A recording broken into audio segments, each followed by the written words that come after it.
Tu se srečujemo ob naši zeleni uri, oddaji za tiste, ki jih skrbi varovanje našega okolja. Kar zadeva zadnjo oddajo, bi se rad posebej zahvalil vsem tistim, ki ste nam pisali. Še posebej dragocen pa se nam zdi prispevek, ki smo ga dobili od Društva za varstvo okolja iz Murske Sobote oziroma Društvo za varstvo okolja v Pomurju, ki so nam poslali zelo dragocen material, ki ga bomo lahko uporabili tudi pri pripravi še naslednjih oddaj. Potem so se nam oglasili tudi zeleni mesta Ljubljane, ki se zavedajo nakopičenih problemov velikih mest, čeprav je Ljubljana veliko mesto oziroma majhno mesto med velikimi evropskimi mesti, vendar problemi so podobni. Njihov dopis sem odstopil uredniku Studia Ljubljana, sicer pa se zahvaljujem za vzpodbudne besede. Potem nam še nekaj dni po vsaki oddaji telefonirajo posebno ekološko ozaveščeni gledalci. Med temi bi rad omenil samo klic gledalke iz okolice Škofje Loke, ki pravi, da je vsakokrat žalostna, ko na svojih pohodih po naravi, po hribovju okrog Škofje Loke, vedno ugotovi, kje so gozdni delavci, elektromonterji in drugi terenski delavci malicali in tam seveda pustili svojo embalažo. Kaj naj k temu dodam? Lahko samo to pospravimo za seboj, saj je prazna embalaža, teža prazne embalaže nepomembna v primerjavi s polno, ki ste jo morali nositi v hrib. To sem se domislil tudi zaradi tega, ker je pred nami sezona izletov, planinci tudi včasih podobno grešijo, zato ne pozabiti na to malenkost.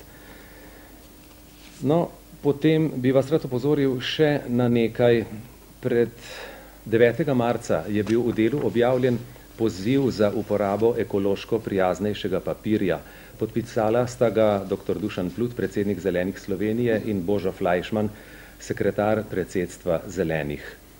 Namreč samo tole, pri izdelavi 1 tone recikliranega papirja, torej papirja, ki je bil že uporabljen, prihranimo 3800 kWh energije, 28.000 litrov vode ali enodnevno porabo za 1000 ljudi, potem 5,5 kubikov lesa, onesnaževanje vode se zmanjša za 35%, zraka pa za 75%, pa tudi količina komunalnih odpadkov se zmanjša za 1 kubični meter.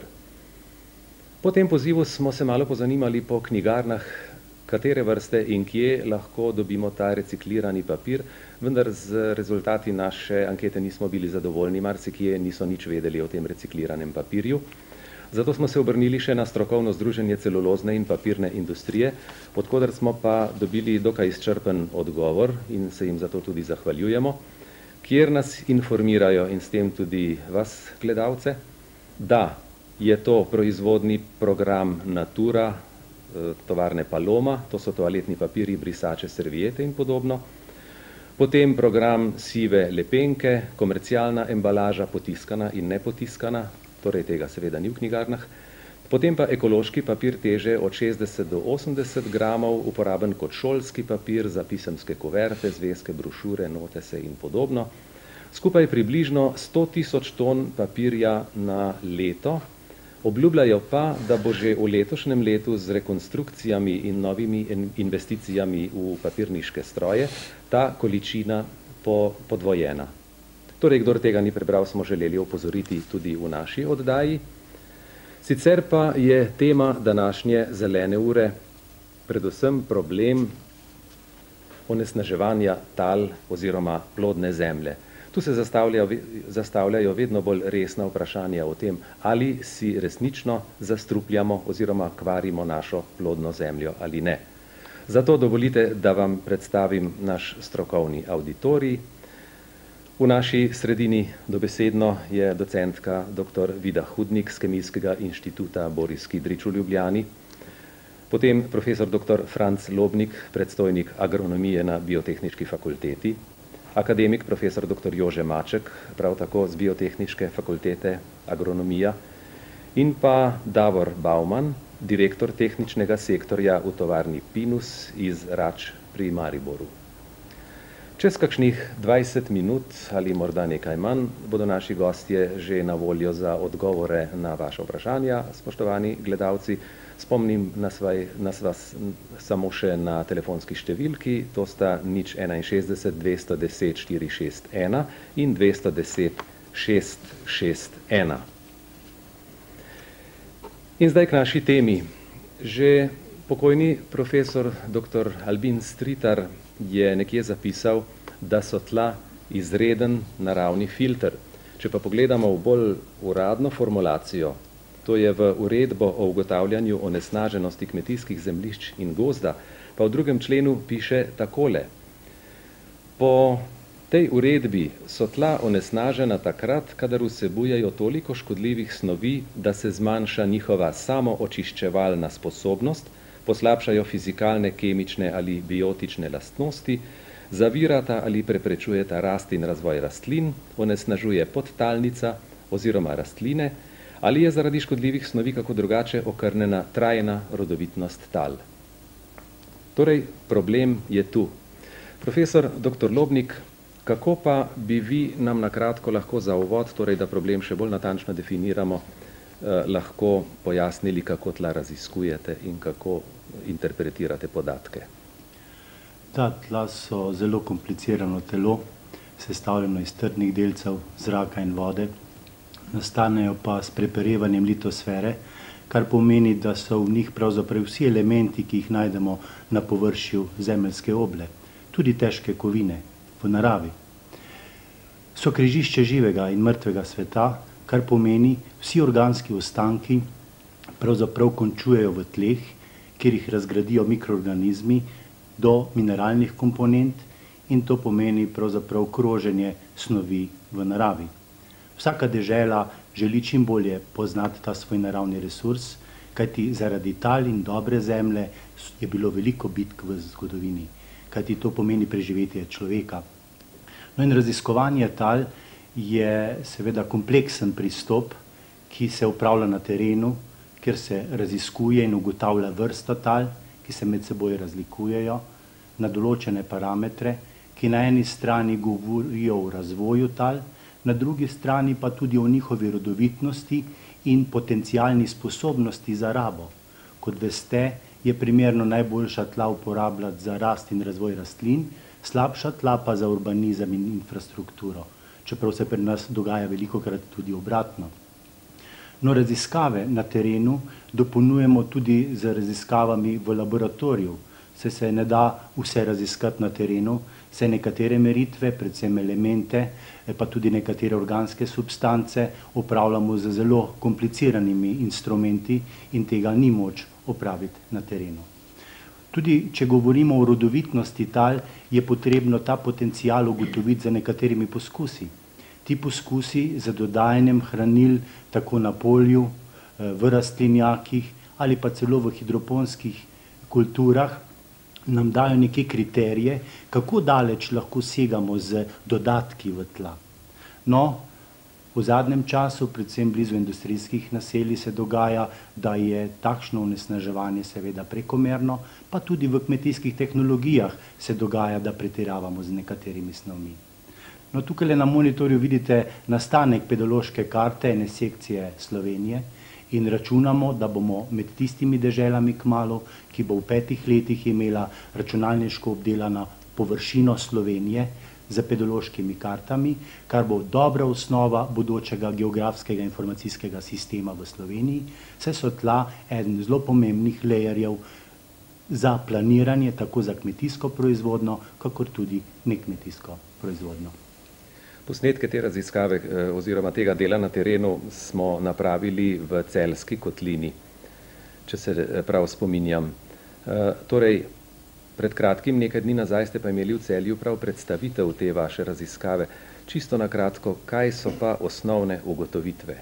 Da, za nami je 2 leti težkega dela, tudi nekaterih novih pristopov in lahko smo sami s seboj kar zadovoljni, da nam je uspelo napraviti tako velik korak, saj je Celje model bodočega slovenskega monitoringa onesnaževanja tal in mislim, da smo v obeh fazah, V prvi fazi smo raziskovali tla in ugotovili rajone bolj onesnaženih področij in manj onesnaženih.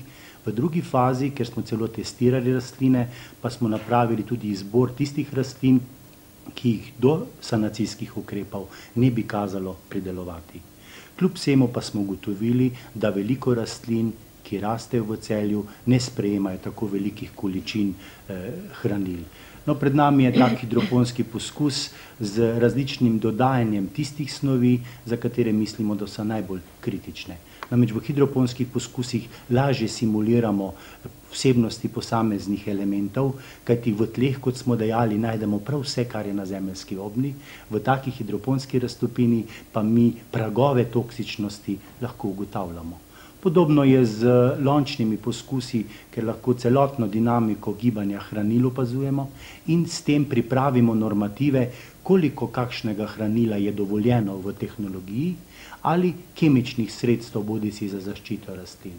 Kot se vidi, lahko dodatki posameznih elementov različno vplivajo na rastline. Tako preveč svinca škoduje, preveč kadmija, pa tudi nitratov in drugih hranil. Kateri del slike pa je tisto, ko je rastlina poškodovana? Tale slika kaže na desni strani zelo visok odmerek kadmija, ampak takih odmerkov mi v naravi skoraj ne srečamo. V hidroponski raztopini pretiravamo zaradi tega, da ugotovimo prag vizualne toksičnosti. No, tu je ponovno slika, kako svinec vpliva tako, na... v sredini levo, desno. Desno so 3 kombinacije cinka, kadmija in svinca, levo sam svinec, v zadju pa... Katera rastlina je to? To je trpotec.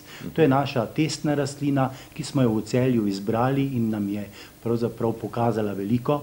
Se bomo z njo lahko v bodoče testirali tudi druga področja v Sloveniji, kolikšna je onesnaženost.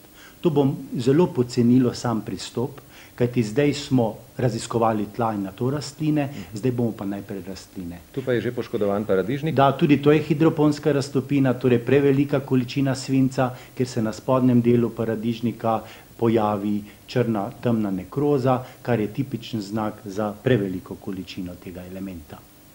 No, takšne razne druge prikaze bi mogli lahko tudi za nekatere makroelemente, vendar tu smo vam prikazali samo nekaj takih primerov, da pač v kmetijski tehnologiji množično raziskujemo vplive posameznih hranil in kemičnih sredstev na rast in razvoj rastlin. Profesor Lobnik, omenili ste svinec, kadmij, cink, drugih kovin, ne, te kovine štejemo med težke. Tu pa imamo dr. Hudnikovo, ki je kemik z inštituta Boris Kidrič, pa bi se na vas obrnil z vprašanjem, odkot pa pravzaprav te težke kovine v rastlinah, v zemlji, tam, kjer rastline rastejo? No, kot je profesor Lobnik že omenil, so težke kovine pravzaprav zastopane v okolju kot sestavni del naravnega ekosistema. Že v zemlji? Že v celem ekosistemu praktično. In seveda, s človekovo aktivnostjo pa so se koncentracije kovin v posameznih delih okolja povečale včasih tudi do prekomerne mere. No in kako kovine pridejo v tla? Lahko preko več poti, torej lahko preko atmosfere. To je predvsem kot posledica industrijskih emisij. Tu gre predvsem za emisije kovinske in kovinsko-predelovalne industrije, potem pri emisijah, pri sežigu fosilnih goriv in pa komunalnih odpadkov in pa seveda emisij iz prometa. A gre pri emisijah iz industrije samo za te dimne emisije ali je možno tudi drugačno? Kovine so v atmosferi, grejo v glavnem, so prisotne v obliki aerosolov in sicer so pri tem se transportirajo lahko tudi na daljše razdalje. Iz atmosfere pa se potem odstranjujejo z sedimentacijskimi procesi, se pravi kot prašne usvetline padajo na tla oziroma se izpirajo s padavinami. No in kot zanimiv podatek bi mogoče povedala ravno, da so v zahodni Evropi ugotovili, da so se z padavinami, to se pravi z vsebnostjo težkih kovin v padavinah, ravno koncentracije v tleh močno povečale. Vi ste bili tudi pri raziskavi te te naloge v Celju in ugotavljali različne stopnje težkih kovin v zemlji. Ali bi nam lahko povedali nekaj najosnovnejših ugotovitev, katerih težkih kovin največ oziroma kje in tako naprej? Torej, na področju Celja so najbolj kritične bile koncentracije svinca, cinka in kadmija. Tukaj na tem monitorju se vidi koncentracija cinka v različnih vzorcih tal in sicer je razvidno, da je najbolj kritičen seveda površinski sloj, kjer so koncentracije največje in v nekaterih predelih. To so rdeči stolpci. To so rdeči stolpci. Rdeči stolpci pomenijo koncentracije, ki so nad dovoljenimi mejami, ker za posamezne kovine pač obstojajo normativi, ki na osnovi pač določenih dognanj predpisujejo tiste koncentracije kovin, ki so še varne za življenje v celem sistemu. No, tule je pa v rastlinah.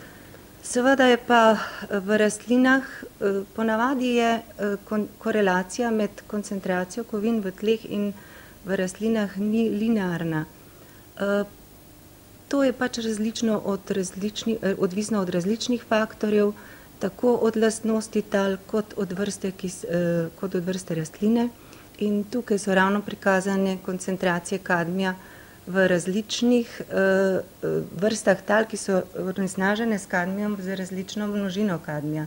In tukaj se jasno vidi, da je koncentracija kadmija v solati, ki je rasla v tleh, ki so bile močno onesnažene s kadmijem, izredno visoka in tudi kot taka solata neprimerna za uživanje. No, če dodamo še za naše gledalce, vidi se, da so v Dobrni količine zelo, zelo nizke. Ja, Dobrno smo imeli kot pač pa Oblakova ulica je pa verjetno, jaz ne poznam Celja, nekje v središču Celja, tam so pa zelo visoke. Ja, no, tu je pa cink v tleh in v rastlinah. Tukaj je prikazana pravzaprav korelacija med koncentracijo cinka v tleh in rastlinah in sicer smo to ugotavljali, kot je profesor Lomnik že prej povedal, z indikatorsko rastlino, to je s trpotcem, kjer je razvidno, da pravzaprav trpotec zelo ugodno se odziva na koncentracije v tleh in kot tak lahko služi kot ena od metod za ugotavljanje območij oziroma v tistih področjih, kjer bi lahko onesnaženost tal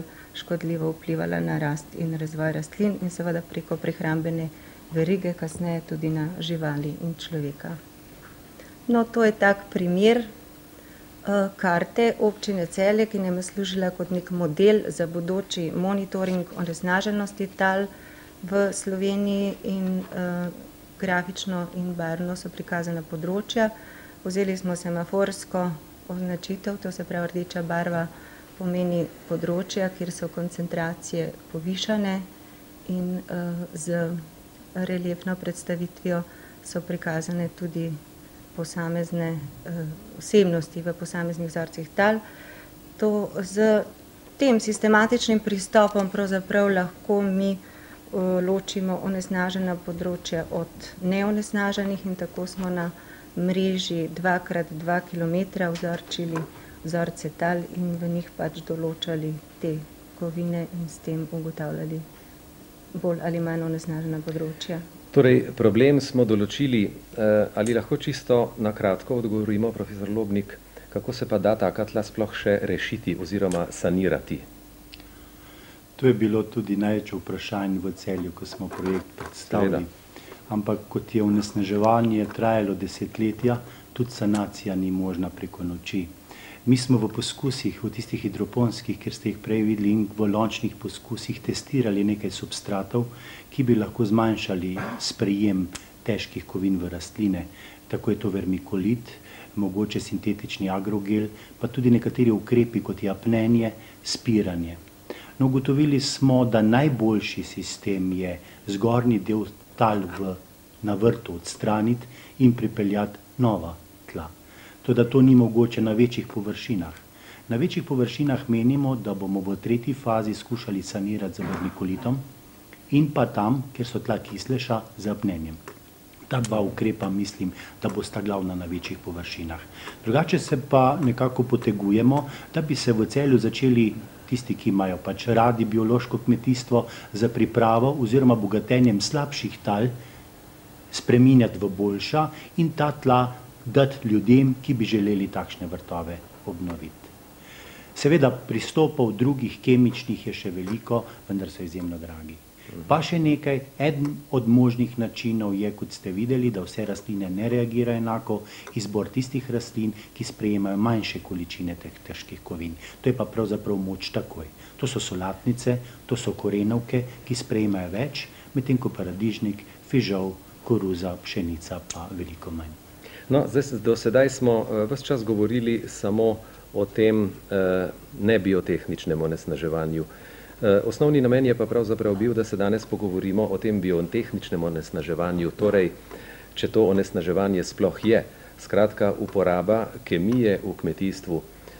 Profesor dr. Maček, vi ste tu strokovna avtoriteta, kar zadeva varstvo in zaščito rastlin pred škodljivci in boleznimi in seveda sigurno v podrobnosti poznate vse te kemikalije, ki se večinoma končujejo na cid, skratka vsi pesticidi.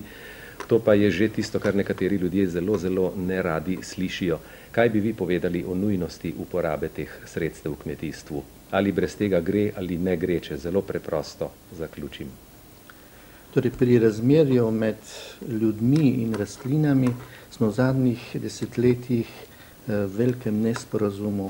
Mislimo, da so rastline zaradi nas in pa zaradi krme naših domačih živali, v resnici so pa rastline nastale avtohtono, samostojno v evoluciji. Predvsem pred nami. Pred nami in sicer približno pred 100 milijoni let, naša vrsta pred 1 milijonom. To pomeni, da se mi moramo prilagajati rastlinam.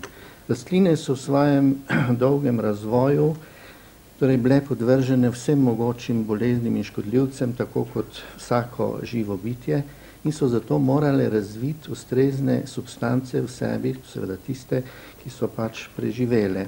No in torej zmotna je predstava, da so rastline a priori, torej da so rastline a priori zdrave. Točno tako so bolane kot vsa druga živa bitja tudi.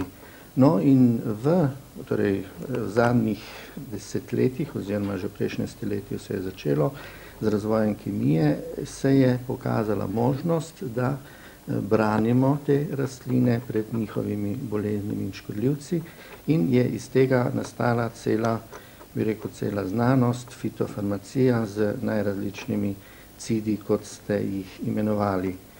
Torej, če želimo, da bi obdržali približno iste pridelke, kot jih imamo zdaj, potem bi lahko se skoraj z veliko zanesljivostjo reče, torej brez kemičnih sredstev v naslednjih 10 letih še ne bo šlo. So pa seveda neke manjše možnosti, da bi se teh sredstev lahko izognili. Treba pa je povedati, da ta sredstva se ne razlikujejo tako zelo, kot navadno mislimo, od naravnih pesticidov, ki v rastlinah tudi avtonomno so. In recimo raziskave kažejo, da ta strupenost ni tako zelo različna. Nasprotno imamo primere, da so na primer aflatoksini, torej substance iz plesni, torej vsaj tako ali pa bolj strupene kot najbolj hudi recimo insekticidi. To pa pomeni, da je potrebno posebno pozornost posvetiti uporabi, predvsem uporabi in pa prosvetljevanju uporabnikov. Torej pravilno doziranje, velika natančnost pri delu. Pa seveda je tudi dobro poudariti, ne smemo od narave zahtevati preveč. Kdor bo vznemirjen nad vsako pegico na recimo plodu, tisti bo zanesljivo uporabljal preveč teh sredstev. Mi ne smemo od narave pričakovati perfekcionizma, ker ga v naravi ni. Delamo ga ljudje in to je na tem področju škodljivo. No, že majhne količine pripravkov, ki ste jih na kratko omenjali, so seveda hudo strupene. Pri proizvajalcih pa imamo opraviti kar s celimi vagoni, cisternami vsega tega. Zato smo tudi povabili predstavnika tovarne Pinus v Račah, kjer so se že kar zgodaj zavedali nevarnosti ekološke katastrofe in poglejmo, kako pri njih ukrepajo.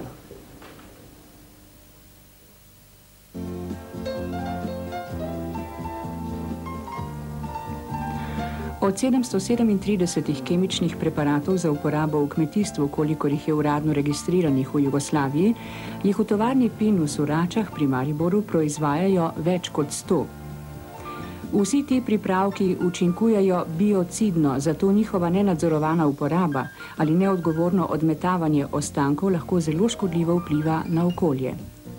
Tega so se zavedali v Pinusu sorazmerno zgodaj, saj so se že pred 13 leti lotili obsežnih naložb za varovanje okolja. Postavili so posebno peč za sežiganje strupenih ostankov, ki poteka dvostopenjsko. V prvem kurišču najprej zgori embalaža in manj obstojne spojine, v zgornjih komorah pa dolgotrajna visoka temperatura povzroči razpad še preostalih spojin. Problem sicer še ni v celoti rešen, ker še vedno ostane del strupenih plinov, ki obremenjujejo okoliško ozračje.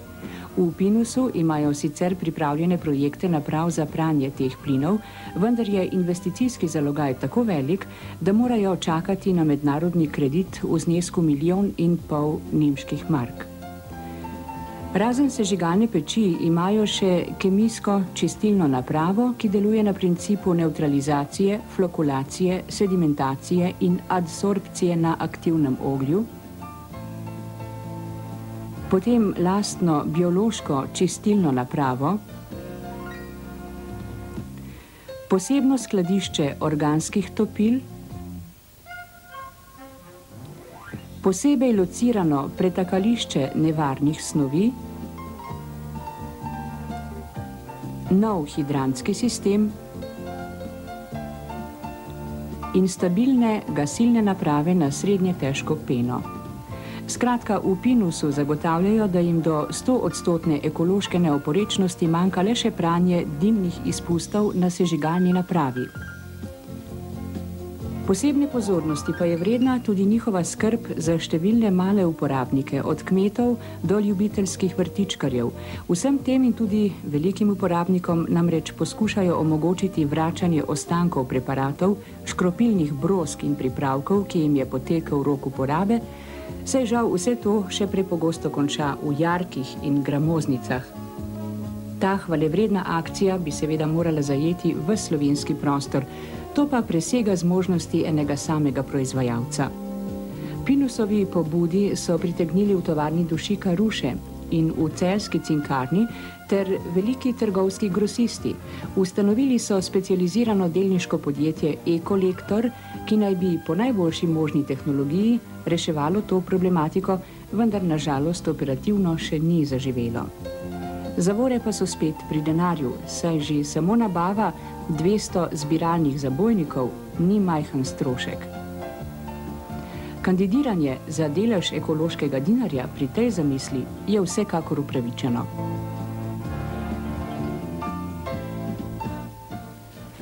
Inženir Bauman, takole neuradno sem zvedel, da ste vi verjetno prvi v Sloveniji, ki ste bili že pred 13 leti zaposleni v Pinusu z nazivom ekolog.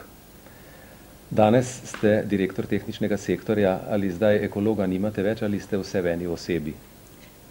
Ja, tako bi rekel. S to ekologijo sem ostal prežet vse do danes in verjetno tudi do konca svoje aktivnosti. To delo danes opravlja v Pinusu sodelavec, prav tako strokovnjak z področja ekologije in mislim, da bo ekologija samo še boljša v Pinusu in da je to tista stalnica, ki nas spremlja vsak dan, vsak naš ukrep, vsaka naša investicija, vsaka naša proizvodnja je opazovana tudi strani, tudi s tistim budnim ekološkim očesom. In vedno bolj bo. Razmišljamo tudi vedno o posledicah naših potez, tako da ta ekologija bo samo še napredovala. Dobro, to se pravi, imate dva ekologa, če zdaj še vas prištejemo zraven. No in tule je že prav za vas vprašanje gledalke iz Kamnika, ki sprašuje, ali v Pinusu razmišljate o pripravi manjših količin zaščitnih sredstev za uporabnike, ki imajo manjše parcele, vrtove, saj s tistimi litrskimi in polliterskimi količinami je težko, pravi. jim ostajajo, poteče rok uporabe, uporabniki jih zavržejo in s tem onesnažujejo okolje. Nekaj smo že odgovorili skozi tale film iz vaše tovarne. Bi vi še kaj dodali? Ja, uporaba sredstev za varstvo rastlin je seveda prav tako lahko ekološko problematična, če niso doze pravilno izračunane, pravilno odmerjene. To je pa ravno težava, na katero največkrat uporabniki naletijo, in zato smo razvili tako imenovan vrtni program.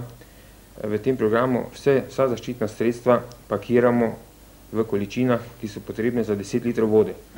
To se pravi, odpade tisto odmerjanje pesticidov, ko ne vemo, koliko je to, pol grama, 2 grama, 3 grame, ko lahko predoziramo tudi 10-krat, ampak enostavno celotno vsebino vrečke stresemo v 10-litrsko škropilnico. Mislim, da smo s tem rešena, s tem smo se, mislim, maksimalno približali našim uporabnikom in jim nakazali ta pravo koncentracijo, ki jo morajo uporabiti pri svoji. Na kratko še to, ali je ta količina na zgornji meji ali na spodnji meji?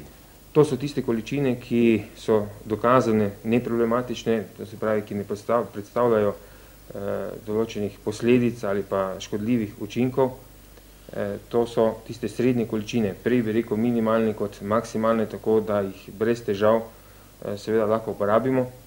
Treba pa je upoštevati tudi karence, to se pravi, kako dolgo po škropljenju plod ni užiten. To tudi naletimo v praksi, da ljudje tega ne upoštevajo, to bi upozoril vsak.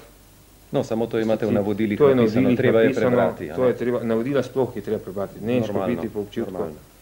No, po drugi strani imamo pa opravka tudi s strojnim škropljenjem, kjer so v uporabi velike količine pripravkov, zato je nadvse pomembno natančno doziranje odmerka.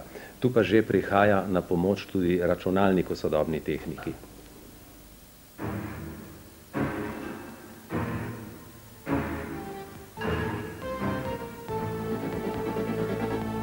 Pri škropljenju obsežnih kmetijskih površin je izredno pomembno pravilno in enakomerno doziranje uporabljenih kemičnih pripravkov. Že manjše odstopanje navzgor lahko hitro povzročajo pretirano porabo in s tem ogrožajo ekološko ravnovesje v tleh. Pri klasični obliki tovrstnega dela na polju je moral traktorist pogosto preverjati in uravnavati delovanje škropilne naprave, s čimer se je izpostavljal škodljivemu vdihavanju razpršenega škropiva. Pri agromehaniki Kranj so prvi začeli ponujati tržišču mikroprocesorsko napravo Agrotronik. Z lastnim znanjem so razvili računalniško vodeno napravo, ki na podlagi vnešenih podatkov o širini posameznih sekcij škropilne garniture, zahtevanega odmerka na hektar ter določene hitrosti traktorja in količine škropiva, samodejno uravnava in vzdržuje enakomeren hektarski odmerek. Razvoj in uporaba naprave Agrotronik omogoča pri škropljenju velikih površin vsaj 2 prednosti. Zelo natančno in enakomerno doziranje odmerkov na enoto površine in zaščito osebja, ki lahko vse delovne operacije vodi iz zaprte kabine. Medtem se je nabralo že več vprašanj naših gledalcev. Tako gledalka iz Domžal sprašuje doktorja Lobnika, ali je odpadno blato iz čistilne naprave, gre v Domžalah, ampak nasplošno lahko uporabno kot gnojilo. Načeloma da, vendar mora upraviti vse predhodne teste na vsebnost takšnih snovi, ki bi lahko negativno delovala na tla, na rast in razvoj rastlin, ali pa se te snovi akumulirali in kasneje škodili človeku in živali. Domžalsko blato zaenkrat ni uporabno, ker vsebuje še vedno preveč kovin, vendar z nekaterimi postopki, kot je kompostiranjem, razrečevanjem, perspektivi, če bi se priključniki, predvsem industrija, bolj držali svojih pravil, kaj spuščati v vode, v prihodnosti pa verjetno da. Ne bi bilo problema. Problem, test, po atestu, brez atesta pa nikoli. Nikoli, ja. Pavšek Ivo iz Ljubljane sprašuje, zakaj umetna gnojila v večji meri ne nadomeščamo z organskimi gnojili, kdo je za to kriv in kdo to preprečuje? Ja, poglejte, organska gnojila poznamo kot tipično organsko gnojilo hlevski gnoj, pa tudi nekatere rastlinske ostanke. Mineralna gnojila pa proizvajamo iz surovin, iz rudnikov, pa tudi sintetično. Zdaj, premalo je hlevskega gnoja, da bi naše potrebe zadostili, zato se zatekamo tudi k mineralnim gnojilom. Oboji so potrebni, res pa, da v zadnjem času, predvsem na velikih posestvih, ker so uporabljali zgolj mineralna gnojila, izjemno primanjkuje organske snovi in bo potrebno marsikaj narediti, da se ta organska snov vrne nazaj v tla. Saj sploh do sedaj v tej naši oddaji nismo še nič rekli o teh anorganskih umetnih gnojilih, kot jim preprosto rečemo. Mnogi ljudje mislijo, da je uporaba teh gnojil škodljiva, da beremo že ni dolgo nazaj, da se ponovno nitrati, torej ostanki teh gnojil pojavljajo v podtalnici, menda na Dravskem polju. Kaj je zdaj tu problem? Ali lahko na kratko? Težko je problem na kratko razsvetliti. Tako kot fitofarmacevtska sredstva moramo tudi mineralna gnojila gnojiti toliko, koliko rastline rabijo. Torej po pameti. In vzrok, da je preveč nitratov, je nepravilen čas, to pomeni, ko rastlin ni ali pa ko je velika perkolacija vode. To pomeni, in zaradi tega se tudi spirajo. Predvsem so pa to nitratni ioni tisti, ki so zelo podvrženi spiranju, zato so tukaj odmerki izjemno pomembni. Pa še to, peščena tla ali pa težka glinasta. V peščenih veliko prej pride snovi v podtalnico, kot pa v težkih tleh. Torej ne pretiravati pri tem, sicer pa nekateri menijo, da bodo višje cene vse to počasi uredile tudi pri tistih, ki so pretiravali z gnojili. No, če gremo naprej k vprašanjem. Francka Javor iz Podnarta živi v bližini kemične tovarne in že nekaj časa opaža spremembe na sadnem drevju in grmičevju. Sprašuje, kdo opravi pregled rodne zemlje in